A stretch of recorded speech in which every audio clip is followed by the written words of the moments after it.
all, welcome to Competitive Cracker. എൻ്റെ പേര് ലെനീന. അപ്പോൾ നമ്മൾ ഇന്ന് ഡിസ്കസ് ചെയ്യാൻ പോകുന്നത് PSC കെമിസ്ട്രിയിൽ നിന്ന് ചോദിച്ചിട്ടുള്ള ഒരു ഇമ്പോർട്ടൻറ്റ് ക്വസ്റ്റ്യനും അത് related ഫാക്റ്റുമാണ്.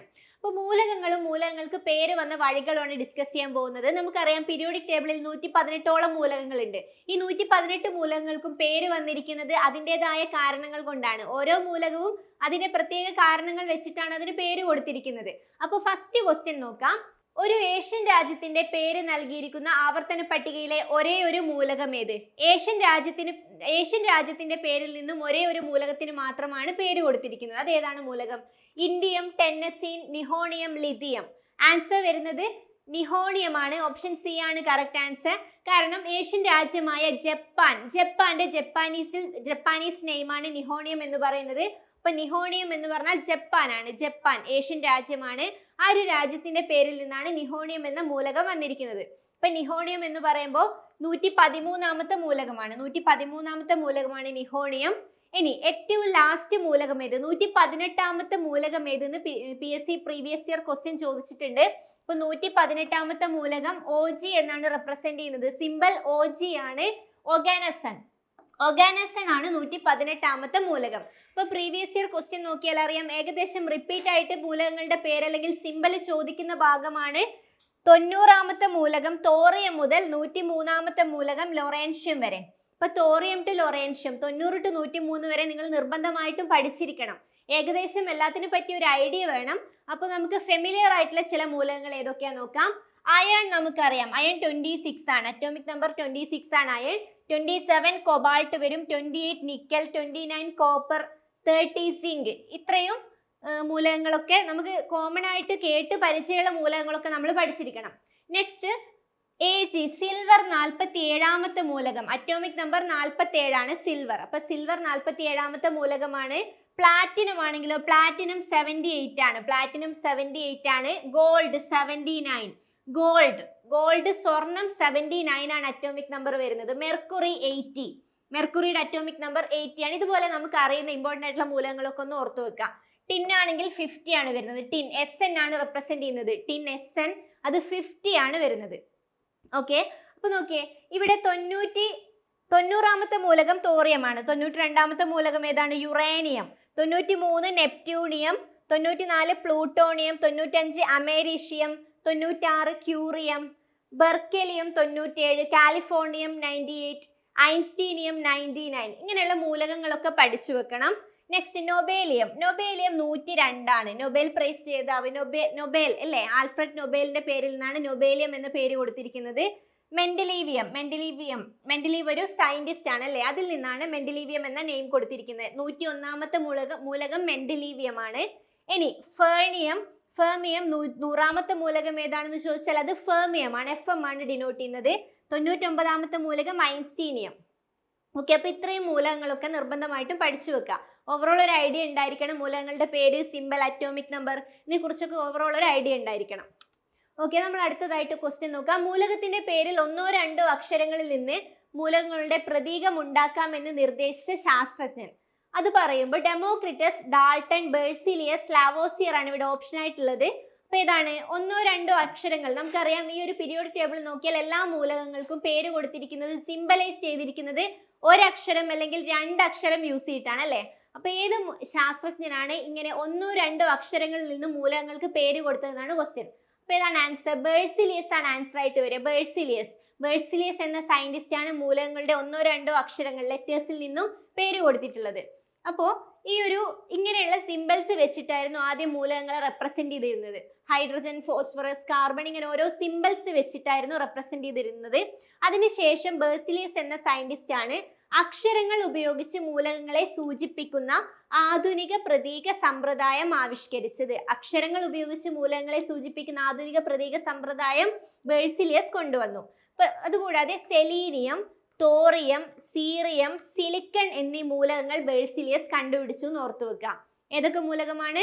Selenium, thorium, cerium, silicon. ഈ മൂലകങ്ങളൊക്കെ കണ്ടുപിടിച്ചത് ബെർസിലിയസ് ആണ്. Okay, selenium, thorium, cerium, silicon. Okay, ഇനി അടുത്തതായിട്ട് ഓരോ മൂലകങ്ങൾക്കും ഇമ്പോർട്ടൻ്റ് ആയിട്ടുള്ള ചില മൂലകങ്ങളും അവയ്ക്ക് പേര് വന്ന വഴികളുമാണ് നോക്കുന്നത്. ക്രോമിയം എന്ന മൂലകം, ക്രോമിയത്തിന് പേര് വന്നത് നിറം എന്ന അർത്ഥം വരുന്ന ക്രോമ എന്ന ഗ്രീക്ക് പദത്തിൽ നിന്നാണ്. നിറം എന്ന അർത്ഥം വരുന്ന ക്രോമ എന്ന ഗ്രീക്ക് പദമാണ് ക്രോമ. ഈ നിറം എന്നാണ് അതിന്റെ മീനിങ്. അതിൽ നിന്നാണ് ക്രോമിയത്തിന് പേര് വന്നിരിക്കുന്നത്. ഇനി നെക്സ്റ്റ് റുബീഡിയം ആണ്. റുബീഡിയം ലാറ്റിൻ ഭാഷയാണെന്ന് ഓർത്തു വെക്കുക. റുബീഡിയം എന്ന നെയിം വന്നിരിക്കുന്നത് ലാറ്റിൻ ഭാഷയിൽ നിന്നാണ്. ലാറ്റിൻ ഭാഷയിലെ കടും ചുവപ്പ് എന്നർത്ഥം വരുന്ന റുബീഡസ് എന്ന വാക്കിൽ നിന്നാണ്. അപ്പൊ റുബീഡിയം വന്നിരിക്കുന്നത് ലാറ്റിൻ നെയിമാണ്, കടും ചുവപ്പ് എന്നാണ് മീനിങ്. റുബീഡസ് എന്ന ലാറ്റിൻ നെയിമായ കടും ചുവപ്പ് എന്ന് അർത്ഥം വരുന്ന റുബീഡസ് എന്ന ലാറ്റിൻ നെയിമിൽ നിന്നാണ് റുബീഡിയത്തിന് പേര് വന്നിരിക്കുന്നത്. റുബീഡിയം. ഇനി ഇന്ത്യത്തിന് പേര് വന്നിരിക്കുന്നതും നിറവുമായിട്ട് റിലേറ്റ് ചെയ്തിട്ടാണ്. ഇൻഡിഗോ എന്ന നിറത്തിൽ നിന്നാണ് ഇന്ത്യത്തിന് പേര് വന്നിരിക്കുന്നത്. ഇൻഡിഗോ നിറത്തിൽ നിന്നും ഇന്ത്യത്തിന് പേര് വന്നു. ഓക്കെ, അപ്പൊ ഈ ഒരു മൂന്നും പേര് വന്നിരിക്കുന്ന നിറവുമായിട്ട് റിലേറ്റ് ചെയ്തിട്ടാണ്. ക്രോമിയം ആണെങ്കിൽ ഗ്രീക്ക് വേർഡായ ക്രോമ, നിറം എന്നാണ് മീനിങ്. റുബീഡിയം ആണെങ്കിൽ ലാറ്റിൻ ഭാഷയിലെ കടും ചുവപ്പ് എന്ന മീനിങ് വരുന്ന റുബിഡസ് എന്ന പദത്തിൽ നിന്നാണ് വന്നത്. ഇന്ത്യം ആണെങ്കിൽ ഇൻഡിഗോ നിറത്തിൽ നിന്നാണ്. ഓക്കെ, ഇനി അടുത്തതായിട്ട് ഇറിഡിയം എന്ന നെയിം വളരെ ഇമ്പോർട്ടന്റ് ആണ്. ഇറിഡിയം എന്ന പേര് വന്നിരിക്കുന്നത് എങ്ങനെയാണ്? മഴവില്ലിന്റെ ഗ്രീക്ക് ദേവതയായ ഐറിസിന്റെ പേരിലാണ് ഈ മൂലകത്തിന് പേര് നൽകിയിരിക്കുന്നത്. മഴവില്ലിന്റെ ഗ്രീക്ക് ദേവതയായ ഐറിസിന്റെ പേരിൽ നിന്നാണ് ഇറിഡിയത്തിന് ഇറിഡിയം എന്ന പേര് വന്നിരിക്കുന്നത്. അപ്പോൾ ഐറിസ് മഴവില്ലിന്റെ ഗ്രീക്ക് ദേവത ഐറിസിൽ നിന്നും ഇറിഡിയം എന്ന നെയിം വന്നു, ഇറിഡിയം. ഓക്കെ, ഇനി അടുത്തതായിട്ട് ഭൂഖണ്ഡങ്ങളിൽ നിന്നും പേര് വന്നിട്ടുണ്ട്. ചില മൂലകങ്ങൾക്ക് ഭൂഖണ്ഡങ്ങളിൽ നിന്നും പേര് വന്നിട്ടുണ്ട്. അമേരിക്ക ഭൂഖണ്ഡമാണല്ലോ. അമേരിക്ക നമുക്കറിയാം 2 ഭൂഖണ്ഡമായിട്ടുണ്ട്, നോർത്തേൺ അമേരിക്കയും സൗത്തേൺ അമേരിക്കയും. അപ്പൊ ഈ അമേരിക്കയിൽ നിന്നും പേര് വന്നിരിക്കുന്നതാണ് അമേരീസിയം എന്ന മൂലകം. അമേരിക്കയിൽ നിന്നാണ് പേര് വന്നിരിക്കുന്നത്. ഇനി യൂറോപ്പിയം വന്നിരിക്കുന്നത് യൂറോപ്പിൽ നിന്നാണ്. യൂറോപ്പ് വൻകരയുടെ പേരിൽ നിന്നാണ് യൂറോപ്പിയം എന്ന നെയിം മൂലകത്തിന് വന്നിരിക്കുന്നത്, യൂറോപ്പിയം. ഇനി രാജ്യങ്ങളിൽ നിന്നും പേര് വന്നിട്ടുണ്ട്.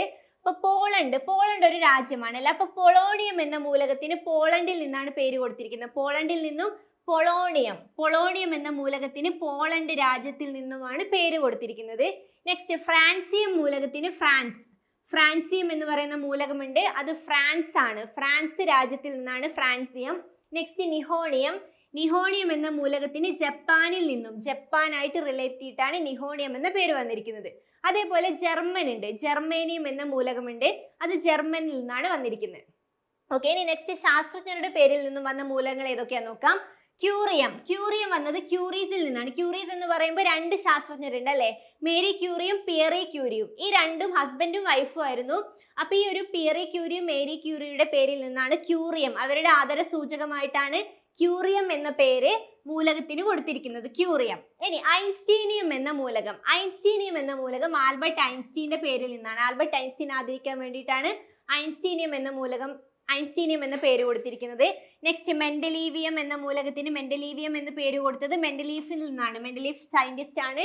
അപ്പോൾ സയന്റിസ്റ്റായ മെൻഡലീവിൽ നിന്നാണ് മെൻഡലീവിയം എന്ന പേര് വന്നിരിക്കുന്നത്. അടുത്തതായിട്ട് സൗരയൂഥത്തിലെ 9 മൂലകങ്ങൾക്ക് പേരിട്ടിരിക്കുന്നത് സൗരയൂഥത്തിലെ വസ്തുക്കളുടെ പേരിലാണ്. 9 മൂലകങ്ങൾക്ക് സൗരയൂഥത്തിലെ വസ്തുക്കളുടെ പേരിലാണ് പേരിട്ടിരിക്കുന്നത്. അപ്പോൾ 9 മൂലകങ്ങളും ഏതൊക്കെയാണ് സൗരയൂഥത്തിലെ വസ്തുക്കൾ എന്ന് നോക്കാം. സൂര്യന്റെയും ചന്ദ്രന്റെയും പേരുകളിൽ നിന്നാണ് ഹീലിയം, സെലീനിയം എന്നിവയ്ക്ക് പേര് വന്നിട്ടുള്ളത്. അപ്പൊ ഹീലിയം മൂലകം അറിയാം, അതേപോലെ സെലീനിയം മൂലകത്തിനും പേര് വന്നിരിക്കുന്നത് സൂര്യനിൽ നിന്നും ചന്ദ്രനിൽ നിന്നുമാണ്. സൂര്യന്റെ ഗ്രീക്ക് നെയിമായ ഹീലിയോസിൽ നിന്നാണ് ഹീലിയം എന്ന പേര് വന്നിട്ടുള്ളത്. സൂര്യന്റെ ഗ്രീക്ക് നെയിമായ ഹീലിയോസിൽ നിന്നാണ് ഹീലിയം എന്ന പേര് വന്നിട്ടുള്ളത്. ചന്ദ്രന്റെ ഗ്രീക്ക് നെയിമായ സെലീനോയിൽ നിന്നാണ് സെലീനിയം എന്ന പേരും വന്നിട്ടുള്ളത്. അപ്പൊ ഹീലിയം, സെലീനിയം ഓക്കെ ആയല്ലോ. സൂര്യന്റെ ഗ്രീക്ക് നെയിമായ ഹീലിയോസ്, ചന്ദ്രന്റെ ഗ്രീക്ക് നെയിമായ സെലീനോ, ഇവയിൽ നിന്നാണ് ഹീലിയം, സെലീനിയം എന്ന പേര് വന്നിട്ടുള്ളത്. ഇനി അടുത്തതായിട്ട് ബുധൻ, ഭൂമി, യുറാനസ്, നെപ്റ്റ്യൂൺ, ഇത് 4 ഗ്രഹങ്ങളാണ്, ഗ്രഹങ്ങളാണ്. അപ്പൊ ഈ 4 ഗ്രഹങ്ങളുടെ പേരിൽ നിന്നും 4 മൂലകങ്ങൾക്ക് പേര് കൊടുത്തിട്ടുണ്ട്. ഏതൊക്കെയാ നോക്കാം. ബുധൻ, മെർക്കുറി. ബുധനിൽ നിന്നും മെർക്കുറി എന്ന നെയിം വന്നു. അപ്പൊ ബുധൻ നമ്മൾ ഇംഗ്ലീഷിൽ മെർക്കുറി എന്ന് പറയും അല്ലെ. അപ്പൊ മെർക്കുറി എന്ന പേര് വന്നിട്ടുള്ളത്, മൂലകത്തിന് മെർക്കുറി കൊടുത്തിട്ടുള്ളത് ബുധനിൽ നിന്നും പേര് വന്നതാണ്. ഇനി അടുത്തതായിട്ട് ഭൂമി ആണെങ്കിൽ ഭൂമിയുടെ ലാറ്റിൻ നെയിമിൽ നിന്നാണ് ടെലൂറിയം എന്ന നെയിം വന്നിട്ടുള്ളത്. ഭൂമിയുടെ ലാറ്റിൻ നെയിമിൽ നിന്നും ടെലൂറിയം എന്ന മൂലകത്തിന് പേര് കൊടുത്തു. നെക്സ്റ്റ് യുറാനസും നെപ്റ്റ്യൂണും ഗ്രഹങ്ങളാണെന്നറിയാം. അപ്പൊ യുറാനസും നെപ്റ്റ്യൂണും യുറേനിയം നെപ്റ്റ്യൂണിയം എന്നീ മൂലകങ്ങൾക്ക് പേര് വന്നു. യുറാനസിൽ നിന്നും നെപ്റ്റ്യൂണിൽ നിന്നും യുറാനിയം നെപ്റ്റ്യൂണിയം എന്നീ മൂലകങ്ങൾക്കും പേര് വന്നു. ഓക്കെ, അപ്പോൾ ഇപ്പോൾ നമ്മൾ ടോട്ടൽ 7 മൂലകങ്ങളുടെ പേര് ഇവിടെ പറഞ്ഞിട്ടുണ്ട്. ഇനി അടുത്ത ബാക്കി 2 മൂലകങ്ങൾ ഏതൊക്കെയാ നോക്കാം. കുള്ളൻ ഗ്രഹങ്ങളായ പ്ലൂട്ടോ, സീറസ് എന്നിവയ്ക്ക് പേരിട്ടപ്പോൾ അവയെ ഗ്രഹങ്ങളായി കണക്കാക്കിയിരുന്നു. അപ്പൊ പ്ലൂട്ടോണിയം, സീറിയം എന്നീ പേരുകൾ വന്നിട്ടുള്ളത് പ്ലൂട്ടോ, സീറസ് എന്നിവയിൽ നിന്നാണ്. അപ്പൊ പ്ലൂട്ടോ, സീറസ് അതിൽ നിന്നാണ് പ്ലൂട്ടോണിയം, സീറിയം എന്നീ പേര് വന്നിട്ടുള്ളത്. പ്ലൂട്ടോ ആദ്യം ഗ്രഹമായിട്ട് കണക്കാക്കിയിരുന്നു. പ്ലൂട്ടോയെ കുള്ളൻ ഗ്രഹമായിട്ട് മാറ്റിയത് 2006 അല്ലെ. ഗ്രഹത്തിന്റെ പട്ടികയിൽ നിന്നും പുറത്താക്കിയത് 2006 അപ്പൊ 2006 മുതൽ പ്ലൂട്ടോ ഗ്രഹമല്ല. അപ്പൊ പ്ലൂട്ടോണിയം എന്ന പേര് കൊടുത്തത് ഗ്രഹമായിരിക്കുമ്പോഴായിരുന്നു. അതേപോലെ സീറസ് ആണെങ്കിലും സീറസ് പണ്ട് കാലത്ത് ഗ്രഹമായിട്ട് കണക്കാക്കിയിരുന്നു. അതിനുശേഷം ചിഹ്നഗ്രഹമായിട്ട് കണക്കാക്കി. ഇപ്പൊ അത് കുള്ളൻ ഗ്രഹമായിട്ടാണ്. സീറസ് എന്ന് പറയുന്നത് കുള്ളൻ ഗ്രഹമാണ്. അപ്പൊ പ്ലൂട്ടോ, സീറസ് എന്നിവ കുള്ളൻ ഗ്രഹങ്ങളാണ്. അവയിൽ നിന്നാണ് പ്ലൂട്ടോണിയം, സീറിയം എന്നീ പേരുകൾ വന്നിട്ടുള്ളത്. Plutonium, cerium. അടുത്തതായിട്ട് പലേഡിയം എന്ന നെയിം വന്നിട്ടുള്ളത്. പലേഡിയം എന്ന മൂലകത്തിന് പേര് കൊടുത്തിട്ടുള്ളത് പലാസ് എന്ന ചിഹ്നഗ്രഹത്തിന്റെ പേരിലാണ്. പലാസ് എന്ന ചിഹ്നഗ്രഹത്തിൽ നിന്നാണ് പലേഡിയം എന്ന നെയിം വന്നിട്ടുള്ളത്. ഓക്കെ ആണല്ലോ. ഇത്രയുമാണ് ഗ്രഹങ്ങൾ അല്ലെങ്കിൽ സൗരയൂഥത്തിലെ 9 വസ്തുക്കളിൽ നിന്നും വന്നിട്ടുള്ള പേരുകൾ. ഇപ്പൊ ക്ലിയർ ആയി എന്ന് വിചാരിക്കുന്നു. ഇപ്പൊ നമ്മൾ പറഞ്ഞതാണ് പ്രധാനപ്പെട്ട മൂലകങ്ങളും അവയ്ക്ക് പേര് വന്ന വഴികളും. നിറങ്ങളിൽ നിന്നും, ശാസ്ത്രജ്ഞരിൽ നിന്നും, വൻകരകൾ, അതേപോലെ രാജ്യങ്ങൾ, സൗരയൂഥത്തിലെ വസ്തുക്കൾ, ഇവയിൽ നിന്നൊക്കെ പേര് വന്നിട്ടുണ്ട്. അപ്പോൾ ഇതുപോലുള്ള കൂടുതൽ വീഡിയോസിനായി ഈ ചാനൽ സബ്സ്ക്രൈബ് ചെയ്യാൻ മറക്കരുത്. അതുകൂടാതെ LGS കമ്പനി ബോർഡ് LGS നമുക്ക് മുന്നിൽ ഇനി വരാനിരിക്കുന്ന എക്സാം ആണ്. CPO, വുമൺ CPO ഇങ്ങനെയുള്ള പല എക്സാംസും വരുന്നുണ്ട്. അതേപോലെ കമ്പനി ബോർഡ് LGSും നമുക്ക് മുന്നിലുള്ള മെയിൻ ആയിട്ടുള്ള ഒരു എക്സാം ആണ്. ഈ എക്സാമിന് പ്രിപ്പയർ ചെയ്യുന്നവരാണെങ്കിൽ ഇവിടെ ബാച്ചസ് സ്റ്റാർട്ട് ചെയ്തിട്ടുണ്ട്. അപ്പോൾ CCയിലേക്ക് ജോയിൻ ചെയ്യാം. ഞങ്ങളുടെ കൂടി കൃത്യമായിട്ട് സ്റ്റഡി പ്ലാനോട് കൂടി പഠിക്കാം. മെന്റർഷിപ്പോട് കൂടിയിട്ടുള്ള ക്ലാസ് ആയിരിക്കും. അപ്പോൾ ജോയിൻ ചെയ്യാൻ ആഗ്രഹിക്കുന്നവരാണെങ്കിൽ ഈ കാണുന്ന നമ്പറിലേക്ക് കോൺടാക്ട് ചെയ്താൽ മതി. Okay, thank you.